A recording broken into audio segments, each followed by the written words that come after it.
స్వాగతం. ములుగు జిల్లా ఏటూరు నగరం అభయారణ్య ప్రాంత అడవుల సంరక్షణ, వన్యప్రాణుల సంరక్షణపై విద్యార్థులకు అవగాహన కల్పించిన అటవీ శాఖ అధికారులు. వరంగల్ జవహర్ నవోదయ విద్యార్థులు అభయారణ్య ప్రాంత సందర్శనలో భాగంగా అటవీ శాఖ వారు ఏర్పాటు చేసిన వనదర్శిని కార్యక్రమంలో పాల్గొన్నారు. ఈ సందర్భంగా ఏటూరు నగరం సౌత్ రేంజ్ అధికారి అబ్దుల్ రెహమాన్ విద్యార్థులకు అడవుల సంరక్షణ, వన్యప్రాణుల సంరక్షణపై అటవీ శాఖ సిబ్బంది నిర్వహించే విధులను తెలియపరిచారు. వనాలు, వన్యప్రాణులు ప్రకృతి అందాలని, వాటి సంరక్షణ ప్రతి ఒక్కరి బాధ్యతగా భావించాలన్నారు. అటవీ జంతువులు దాహార్తికి గురి కాకుండా అడవులలో అక్కడక్కడ నీటి సాసర్ బెడ్స్ నిర్మాణాలు, అడవులు అగ్నికి ఆహుతి కాకుండా చర్యలు తీసుకోవడంపై ఫ్లెక్సీలు ఏర్పాటు చేసి పలు అంశాలపై అవగాహన కల్పించారు. కావచ్చు, డ్యామేజ్ కావచ్చు కాబట్టి ఈజీగా దిగి లోపలికి ఇట్లా నుంచి దిగి తాగి వెళ్ళిపోవడానికి అనుకూలంగా సాసర్ షేప్లో చేస్తాం. సాసరే ఎందుకు చేయాలి? నీళ్ళు ఇచ్చే ఉద్దేశం అయితే పెద్ద గొయ్యిలాగా లోపలికి తవ్వచ్చు కదా.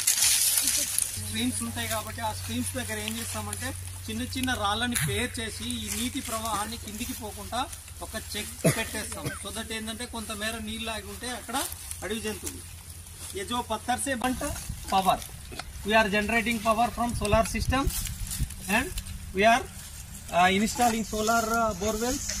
Through that solar borewells we are giving water to wildlife and we are raising grass plots. For fire పడతాందో ఫైర్ పడక ముందు చాలా వరకు మేము లైన్లను ఫామ్ చేస్తాం.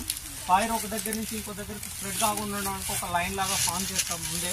ఒకవేళ పొరపాటున ఫైర్ పడినప్పుడు ఫైర్ కంట్రోల్ కోసం ఇప్పుడున్నది ఆగిపోతుంది. అక్కడ వరకు వచ్చేసి కాలటం ఆగిపోతుంది, యూతలకి స్ప్రెడ్ కాదండి.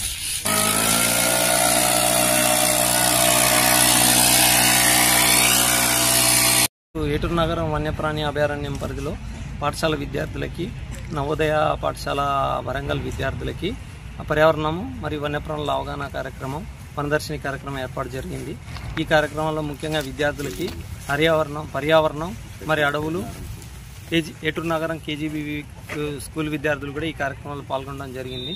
ముఖ్యంగా విద్యార్థులకు పర్యావరణం, వాటి వన్యప్రాణులు, వాటి యొక్క ఆవశ్యకత, వన్యప్రాణుల సంరక్షణకి అటవీ శాఖ చేపడుతున్న చర్యలు, వన్యప్రాణుల సంరక్షణ మరియు అటవీ సంరక్షణలో ప్రజల భాగస్వామ్యం కోసం చదువుకున్న విద్యార్థులు అయితే అవగాహనతోటి పూర్తి స్థాయిలో వాళ్ళు పర్యావరణం పట్ల విషయాన్ని వాళ్ళ తల్లిదండ్రులకు చేరవేస్తారు. కాబట్టి వాళ్ళకి మనం చేపట్టిన అనేక కార్యక్రమాల గురించి చెప్పడం జరిగింది. ముఖ్యంగా ఆవాసాల ఏర్పాటు, ఆహారం ఏర్పాటు, గడ్డి మైదానాల ఏర్పాటు, మరియు నీటి ఏర్పాటు, నీటి గుంటల ఏర్పాటు, మరియు వన్యప్రాణుల యొక్క ట్రాకింగ్ అనేది, తర్వాత మన కెమెరా ట్రాప్స్ గురించి, తర్వాత ఫైర్ అవేర్నెస్ కార్యక్రమాలు, బ్లోయర్ ద్వారా ఫైర్ని ఎట్లా కంట్రోల్ చేస్తున్నాం అనే విధానాల గురించి తెలియజేయడం జరిగింది.